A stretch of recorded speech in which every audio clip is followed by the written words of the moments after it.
On today's episode of the Habitz Podcast, we've got Gary Webb from the Mindset Advantage, and he'll be sharing with us his good habits when it comes to management development. So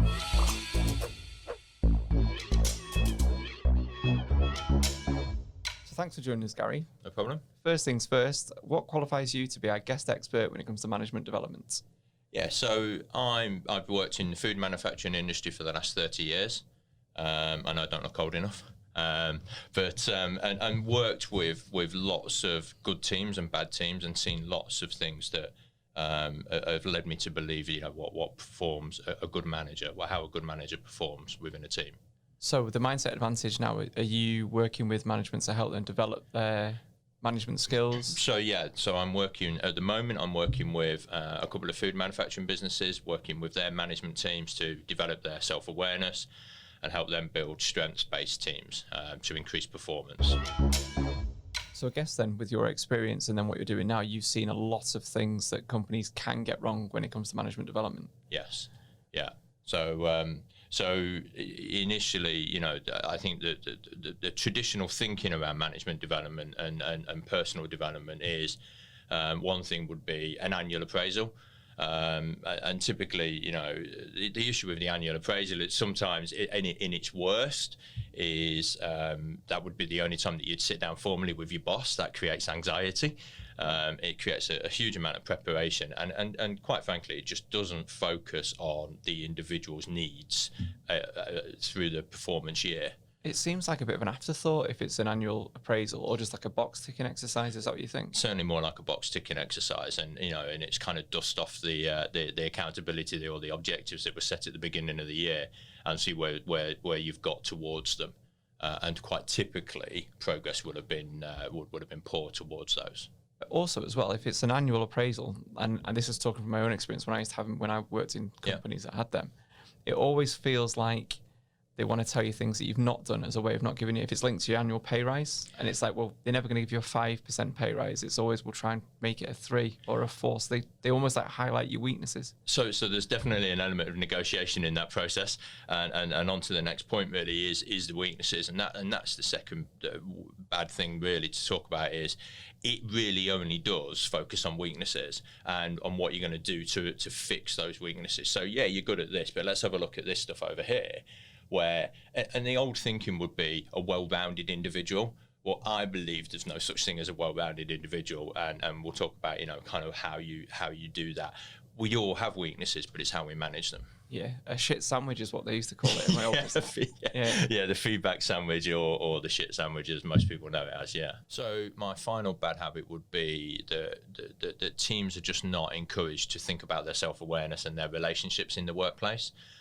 So things do go wrong. There is tension, whether it be that short-worded email to an internal team member, or a passing comment or something that's a reaction, not a response. But in the coaching sessions, in the informal feedback and the formal feedback, to get people to be more aware of how they're managing others would be, the lack of that is missing. So what would be some of your good habits then that you would implement if I was an organization and I wanted to improve my management development? So employers really need to focus with their managers and get their managers to focus on their team's strengths, not their weaknesses. Everybody has talent, and that's natural talent. And when you can start to identify what those talents are and you push into those areas, either using skill and knowledge you already have, or by going and getting more knowledge, you can turn those talents into strengths. We have weaknesses, but unless it's actually stopping you doing what you need to get done, what you get paid for, or the performance of your business, there's not too much point in focusing there. If we push where we're already strong, we're going to get more bang for our buck, to use a term, and performance will increase. And there's been many studies that have taken place that prove that. It's quite interesting then that you said that ideally when companies, as a bad habit, want well-rounded individuals. But the reality is there, if people have got strengths and weaknesses, surely it's the manager and the organization's aim is to blend teams that have got complementary strengths and then make a better team, rather than, you don't want a team of, let's take a football as an analysis there. You don't want a team of James Milners, because he's probably a well-rounded footballer, but you're probably not going to win anything with 11 James Milners. Yeah, football's not my thing, but I agree with the analogy. The one of the ways of managing a weakness is to complement with other people that have different strengths, for sure.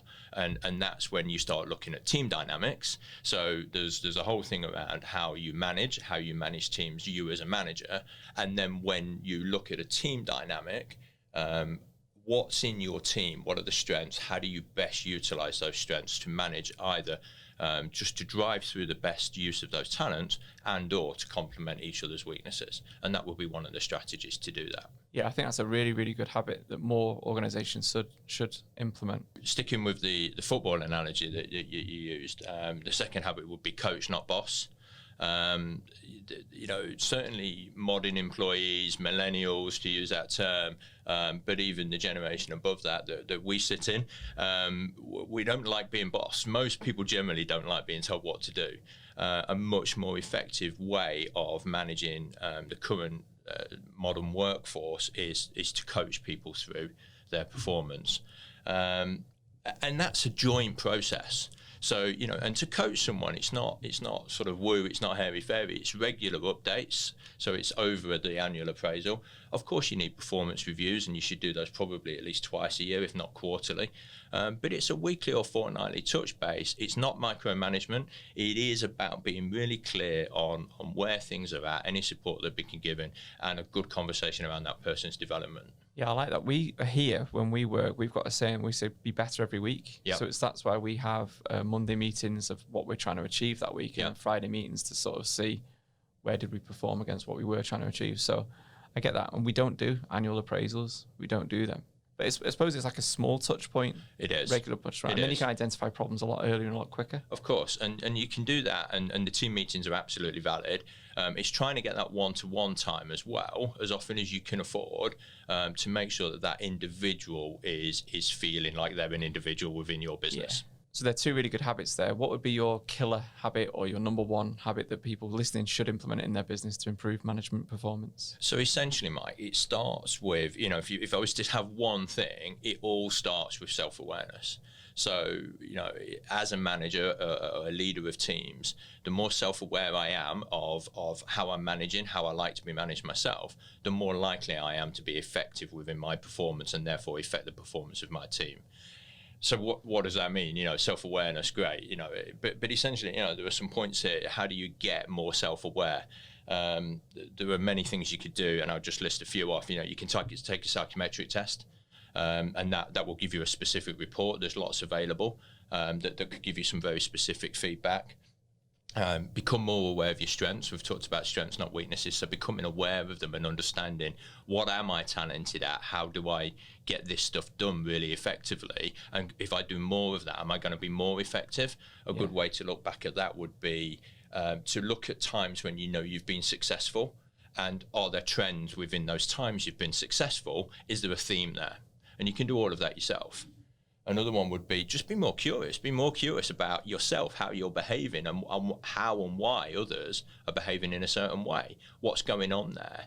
And it's all just going to raise this self-awareness, as I say. Do you mean like how they react to you? Yeah. So, if you've had a reaction to something, or you've reacted to something, which was one of the points we're going to talk about, think about emotional triggers. Why have I reacted rather than responded? And something I talk about often with the guys that I work with would be to respond and not react. And there is a difference. One is considered and one is literally non-considered. And what's created that trigger? Because something has created that trigger. And if we can become aware of it, we can do something in advance of that trigger landing. Yeah, that makes a lot of sense. I get sometimes when managers react badly and it's off the cuff and then they come back and have to apologize. Whereas if they'd taken the time out. Catch it. Yeah, it's same with emails. You can do it with customers, can't you? Sometimes you want to respond, and then you think, do you know what? I'll sleep on that, or I'll leave it a couple of hours. You read it back and think, do you know what?